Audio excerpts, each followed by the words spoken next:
बहुत बढ़िया कवि सम्मेलन चल रहा है। अभी आप ये सब विज्ञापन थे। आपको मालूम है पहले कोई भी अच्छा कार्यक्रम देखने के लिए फालतू के विज्ञापन देखना पड़ते थे। ये जितने कवि हैं सब विज्ञापन। असली फिल्म अब चालू हो रही है, तो जोरदार तालियां बजाएं। वाह। और मित्रों, कविता क्या है? किसी ने कहा है कि या तो दीवाना हंसे या तू जिसे तौफीक दे। या तो दीवाना हंसे या तू जिसे तौफीक दे, वरना इस दुनिया में आके मुस्कुराता कौन है। क्या बात है। यहाँ तमाम लोग बैठे हैं और मैं तो कलेजे और धन्यवाद उनका करना चाहता हूं जो जोड़े से बैठे हैं।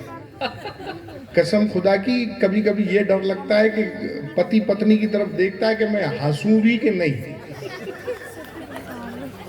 अभी मैं देख रहा था, एक भाभी जी है, मैं नाम नहीं लूंगा, वो दीपक की कविता सुन के वो देख रही थी भैया की तरफ कि ताली बजाऊं कि नहीं। उन्होंने कहा चुप रह। उन्होंने ताली नहीं बजाई। आइए शुरू करता हूं। बहुत थोड़े समय आपके बीच में रहूंगा, कुछ अच्छी बातें भी बताऊंगा, लेकिन सब हास्य में ही बताऊंगा, है ना। कि हिंदू हो, मुसलमान हो, जैन हो, ईसाई, सिख, खुश। मेरे बाप इसकी आवाज बढ़ा दे, अभी तक सबके प्राण ले लिए नहीं। अगला एक आध कवि की स्मृति में होगा कवि सम्मेलन, तो चतुर्वेदी परिवार को कलंक लगवाएगा, है ना। बड़ा इसकी आवाज, है ना। हाले तीनों लोग गुटखा खा रहे हो, शर्म नहीं आ रही है। कि हिंदू हो, मुसलमान हो, जैन हो, ईसाई, सिख, खुशियों के सारे गीत गाएं मिलजुल के।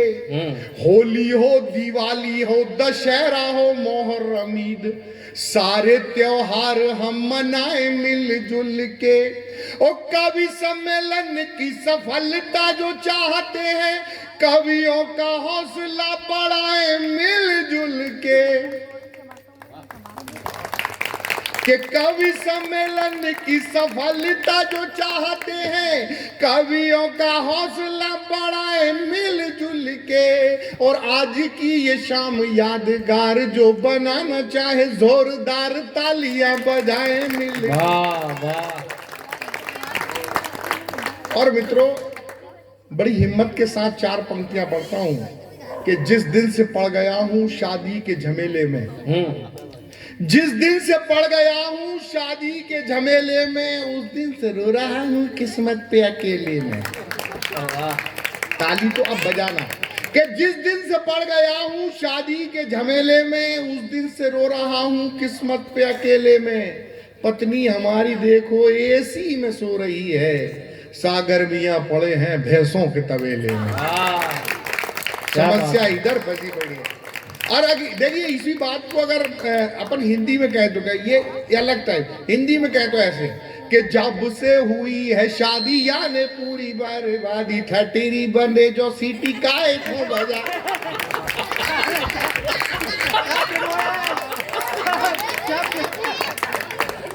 हाँ, मेरी शक्ल है सीटी बजा मिला है। नहीं, इस बात से बड़ा हैरत में हूं। आप बिल्कुल मस्ती में कविताएं सुनिए। क्या होता है ये, है ना, ये जो फूफा टाइप के लोग हैं, आप जानते हैं फूफा टाइप का। फूफा एक ऐसा प्राणी है भाई साहब कि अगर वो शादी में आ जाए, कसम से जीजा के प्राण सूख जाए। चतुर्वेद मयंक भाई कहाँ चले गए?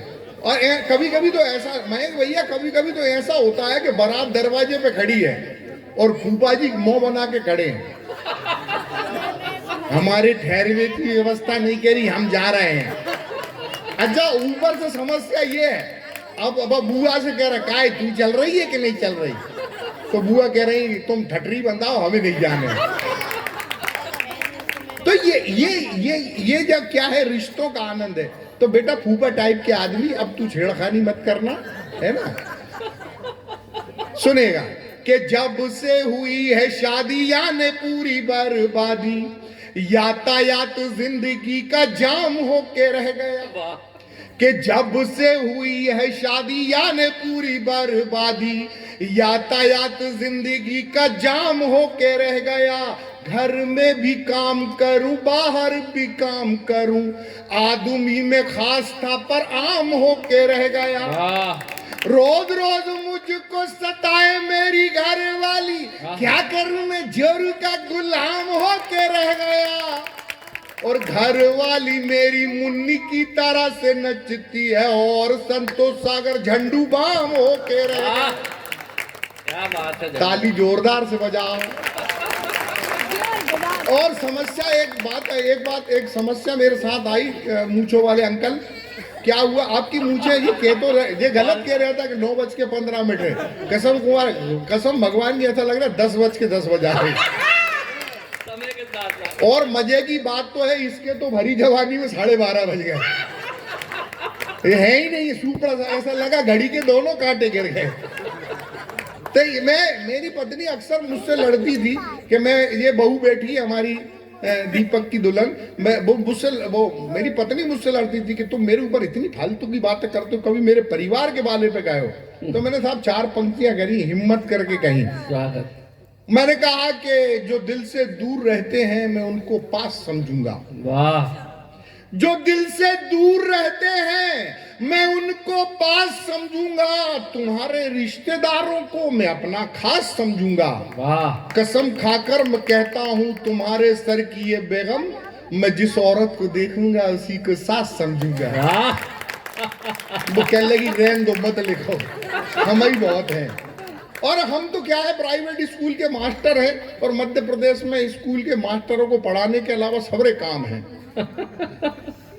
किसके घर में मोड़ा मोड़ी पैदा हो रहा है, किसके घर में नहीं हो रहा है, किसके जहाँ वोट कम करना है, किसके जहाँ वोट ज्यादा करना है। एक दिन मेरे क्लास में ऐसा बच्चा बैठा था, ये अच्छा ये ऐसे लेटा है जैसे ये है ना शहनशाह जलालुद्दीन मोहम्मद अकबर है और हम अनारकली है, मुजरा करने के लिए यहाँ है।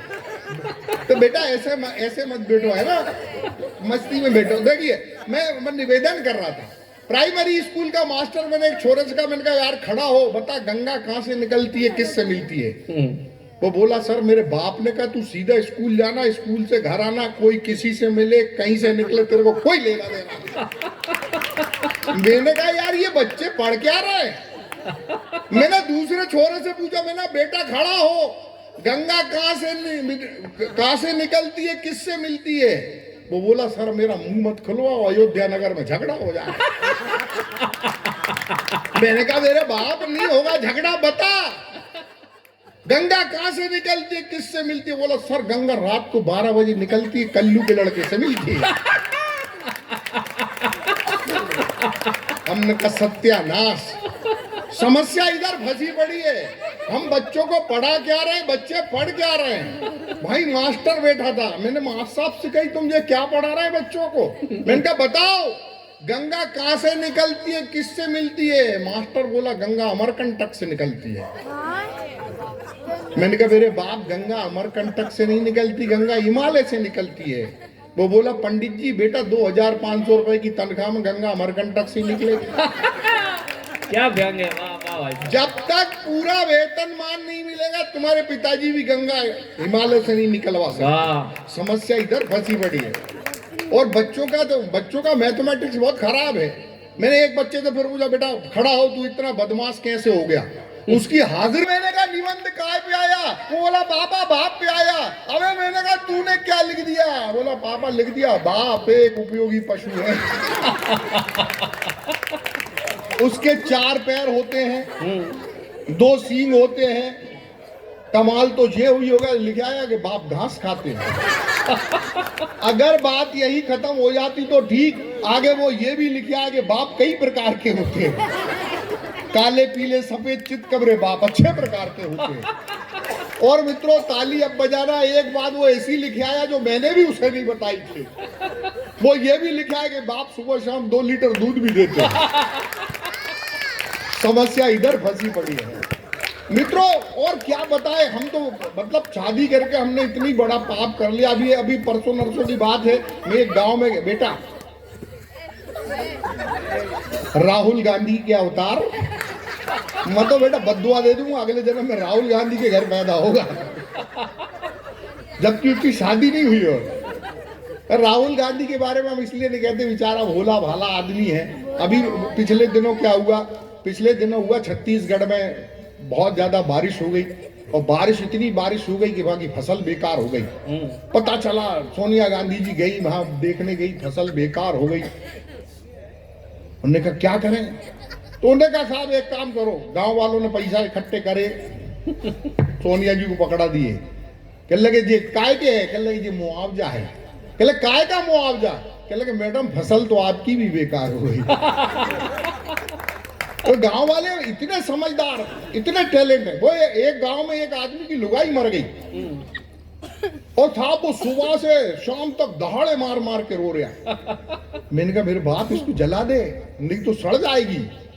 कह लगे मैं नहीं जलाऊंगा, और वह बहुत देर तक रोता रहा। मैंने कहा क्या हो गया, कह लगे शर्मा जी आज से 6 महीने पहले मेरी मां मरी, गांव की सारी डोकरी आ गई।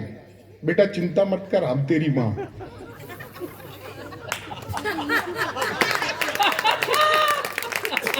3 महीने पहले मेरा बाप मरा, 3 महीने पहले मेरा बाप मरा। शर्मा जी गांव के सारे डोकरे इकट्ठे हो गए, बेटा तू चिंता मत कर, हम तेरे पिता। 3 घंटे से मरी पड़ी है। ताली जोर से बजाओ, नहीं तो आएगी नहीं। समस्या इधर फंसी पड़ी है।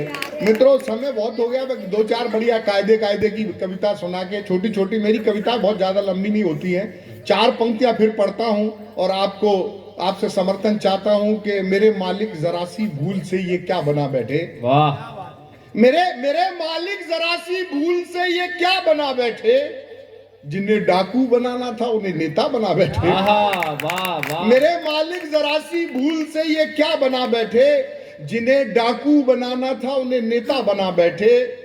हमारे मुल्क के आवाम की छोटी सी गलती से, हमारे देश की जनता की एक छोटी सी गलती से, जिन्हें जेलों में होना था वही संसद में जा बैठे। वाह क्या बात है भाई साहब। अब इसी बात को मैंने अपने हिंदी में कहने की कोशिश की है कि लाख समझाओ इन्हें, लाख धमकाओ इन्हें, नेता सीधी राह पे तो चल नहीं पाएंगे। क्या बात है। गांधी जी की कसमों को खाने वाले भ्रष्टाचारी आचरण अपने बदल नहीं पाएंगे, और विषधर बन के भटकते हैं गांव गांव। कैसे प्यारे भारत को इनसे बचाएंगे, और सांप के पिटारे में तो रहते नहीं सांप प्यारे, संसद में सांप के भी बाप मिल जाएंगे। कि सांप के पिटारे में तो, और साहब 4 पंक्तियां फिर पढ़ना चाहता हूं। ये छोटे छोटे बच्चे बैठे, हास्य का एक छंद याद आ गया। क्या हुआ, एक पिता पुत्र का संवाद है, ब्रज भाषा का छंद है, आपको बहुत अच्छा लगेगा। एक पिता ने अपने पुत्र से कहा मैं तेरा ब्याह करा रहा हूं, तू दहेज कर रही, मांग लेना। ओ दहेज में क्या मांग लाया, आनंद लीजिए और तालियों से मुझे आशीर्वाद दीजिएगा। कि एक बाप अपने बेटा को समझाए रहे हो, बेटा तेरो ब्याह बड़ी धूम से रचाऊंगो, मांगूंगो दहेज नहीं करूंगो परहेज, मोहे जितनो मिलेगो बस दोनों रखवाऊंगो। अब बेटा भोपाली और उसका जवाब और आपकी तालियां। कि बेटा बोलो बाप से करा दे मेरो ब्याह बापू, मैं भी तो को एक चमत्कार दिखलाऊंगो, ओ ससुरो कहेगो जो ले जाओ छोरी लाला जी, तो संग में दहेज मेरी सास मांग लाऊंगी। तो ये चमत्कार ये अपने भोपाल के बच्चे कर सकते हैं। मित्रों मैं एक रचना सुनाना चाहता हूं। मैं मेरी रचना बहुत छोटी छोटी होती है। एक छंद और याद आ गया, वो सुन लीजिएगा, बहुत अच्छा छंद है। कि एक राम भक्त नेता, तो आपको मालूम है आजकल खरपतवार की तरह राम भक्त नेता हो रहे हैं, हालांकि उनमें राम जी की भक्ति कहीं नहीं है, बस उन्हीं के लिए छंद है। मित्रों हिंदी के इस छोटे से बेटे ने ऐतिहासिक संदर्भों में से अगर हाथ से निकाल लिया हो तब आपकी तालियां चाहता हूं। कि एक नेता अपनी जोरू को समझाए रहे, जीत के चुनाव हम राम राज लाएंगे, कोई भूखा नंगा नहीं रहेगा हमारे यहाँ, घर घर खुशियों के सुमन खिलाएंगे। पत्नी का जवाब और आपका आशीर्वाद। कि पत्नी ने कहा प्रिय राम राज लाने में तो मेरी किस्मत के सितारे टूट जाएंगे, और कोई धोबी अड़ गया मामला बिगड़ गया, यार फिर आप मुझे बन भिजवाएंगे। वाह ठोको ताली। और मित्रों, मैं जो बात आपसे निवेदन करना चाह रहा था, एक बात और याद आ गई मुझे। आपने देखा होगा कि क्षणिकाएं हमारे भाई तुक्कड़ जी ने सुना। तुक्कड़ जी, एक क्षणिका आपके नाम, शाबाश। एक पत्नी ने, बेटा कहाँ जा रहा है, मेरी अर्थी के फूल बैठ जाएंगे, बैठ दूंगा, हाले चला जाएगा, शराब दे दूंगा, तेरे को नींद नहीं आएगी, और नींद में मालूम कंस दिखेगा। हाँ बैठ, तुझे कसम है पड़ोसी की। एक पत्नी ने अपने पति को कुत्ता कह के बुलाया, एक पत्नी ने अपने पति को कुत्ता कह के बुलाया, पति ने बुरा नहीं माना लेकिन कुत्ता गुर्राया। एक पत्नी ने अपने पति को कुत्ता कह के बुलाया, पति ने बुरा नहीं माना लेकिन कुत्ता गुर्राया। कुत्ते का कुत्तत्व जाग गया, चेन तोड़ के भाग गया। वाह कुत्ते का कुत्तत्व जाग गया, चेन तोड़ के भाग गया। भागते हुए कुत्ते से पति ने कहा, बंधु यहाँ नहीं तो कहाँ रहेगा। कुत्ते ने पलट कर जवाब दिया, चुब्बे एक मोहल्ले में एक ही रहेगा। वाह। और एक क्षणिका और याद आ गई। एक क्षणिका के लोग कहते हैं हम हास्य के कभी देशभक्त नहीं होते। हमारी देशभक्ति इंटरनेशनल व्यंग। मित्रों, ये हमारे मेरे छोटे भाई का आशीर्वाद है कि मैं आ गया। मेरे घर में एक हादसा भी हो गया है लेकिन इसको मैंने वचन दे दिया था, मुझे इस आना, और बड़ा हादसा वो ऐसा है कि जिस हादसे को मैं यहाँ आपको हंसा रहा हूं, लेकिन किस उम्मीद पे हंसा रहा हूं ये आप नहीं समझ पाएंगे। लेकिन फिर भी मैं आप तक, एक लोग कहते हैं कि हम देशभक्त नहीं होते, हमारी देशभक्ति देखें इंटरनेशनल व्यंग। सुनिएगा कि महामहिम राष्ट्रपति जी हमारी अर्जी पर गौर फरमाइए, महामहिम राष्ट्रपति जी हमारी अर्जी पर गौर फरमाइए, आतंकवादियों को फांसी की सजा मत सुनाइए, इस विषय पर गंभीरता से सोचिए, उन नालायकों को हम कवियों को सौंपिए। वाह। इस विषय पर गंभीरता से सोचिए, उन नालायकों को हम कवियों को सौंपिए, हम भी अपनी देशभक्ति का नमूना दिखाएंगे। वो साले जब तक मर नहीं जाएंगे जब तक कविताएं सुनाएंगे। ये मौज मस्ती की बात है मित्रों। चलते चलते एक रचना, जिस विषय को यहाँ पर अभी तक नहीं छेड़ा गया है, मैंने अपनी जिंदगी में जो कुछ अच्छा लिखा है उसमें सर्वश्रेष्ठ आपको इसलिए दे के जा रहा हूं कि ये मेरा भोपाल मेरा भी घर है। मैं यहाँ जवाहर चौक पे रहता हूँ, यहाँ पर विद्युत ठेकेदार भी हूँ, लेकिन ये भोपाल मेरे उन दिनों की यादगार भी है जब मैं कॉलेज में पढ़ा करता था। आरिफ अकील साहब और अशरफ अली खां साहब, ये सरवर भाई, ये विश्वविद्यालय की राजनीति किया करते थे उस जमाने में। सेविया मैं वैसे जैन महाविद्यालय का छात्र हूं, लेकिन हम लोग यहाँ पर भी हस्तक्षेप किया करते थे। लेकिन मित्रों, वो चार पंक्तियां उसकी भूमिका में है। माँ के बारे में लोगों ने बहुत बड़ी बड़ी बातें लिखी हैं। मैं बहुत छोटा सा रचनाकार हूं, ये सब विद्वान लोग हैं, मैंने कुछ ऐसा नहीं लिखा, लेकिन मैं वो लिखता हूं जो मैं जीता हूं। मैंने अपनी माँ के साथ अपने जीवन के 55 साल जो गुजारे हैं, बस उनको 10 पंक्तियों में बांधा है। और वो 10 पंक्तियां अगर यहाँ पर बैठे हुए हर व्यक्ति को ये लगे कि अरे ये पंक्तियां तो मैंने अपनी माँ के लिए लिखी हैं, तब मेरी कविता का लिखना सार्थक होता है। उसके पहले 4 पंक्तियां भूमिका के रूप में पड़ता है कि खुशियां हैं तो गम भी हैं, खुशियां हैं तो गम भी हैं, प्यार भरे मौसम भी हैं, सर पे माँ का साया है, जन्नत वाले हम भी हैं। हाय वाह वाह। खुशियां हैं तो गम भी है। और माँ के विषय में लिखा है कि कभी मेरी माँ पिछले साल 2022 में जिनका देहांत हुआ, मैंने बस वो जो उनके साथ जिया उसको मैं आप तक पहुंचाता हूं और आपकी दुआएं चाहता हूं। सुनिएगा कि कभी कभी कच्चा बनाती थी, कभी पक्का बनाती थी। वाह। कभी कभी कच्चा बनाती थी, कभी पक्का बनाती थी, मगर माँ जो बनाती थी बहुत अच्छा बनाती। वाह। कभी कच्चा बनाती थी, कभी पक्का बनाती थी, मगर माँ जो बनाती थी बहुत अच्छा बनाती थी। और साहब, जो हमने गरीबी के दिन देखे, उस गरीबी के मंजर को देखिएगा कि किताबें हाथ में लेकर मैं जब स्कूल जाता था, हाँ किताबें हाथ में लेकर मैं जब स्कूल जाता था, पुराने पेंट से अम्मा मेरा बस्ता बनाती वाह थी। किताबें हाथ में लेकर मैं जब स्कूल जाता था, पुराने पेंट से अम्मा मेरा बस्ता बनाती थी। मैं 55 साल का होकर के माँ से रूठ जाता था। हाँ मैं 55 साल का होकर के माँ से रूठ जाता था। मेरी नन्ही शरारत फिर मुझे बच्चा बनाती हाय थी। हाय वाह मैं 55 साल, और मित्रों एक गोद ऐसी है जिसमें सोने का आनंद आप सभी ने लिया, मेरी बहनों ने भी लिया और आपने भी लिया है। बस उस माँ के लिए 2 पंक्तियां देता हूं मैं, कि मैं अपनी नींद में हर रोज जन्नत देख लेता था।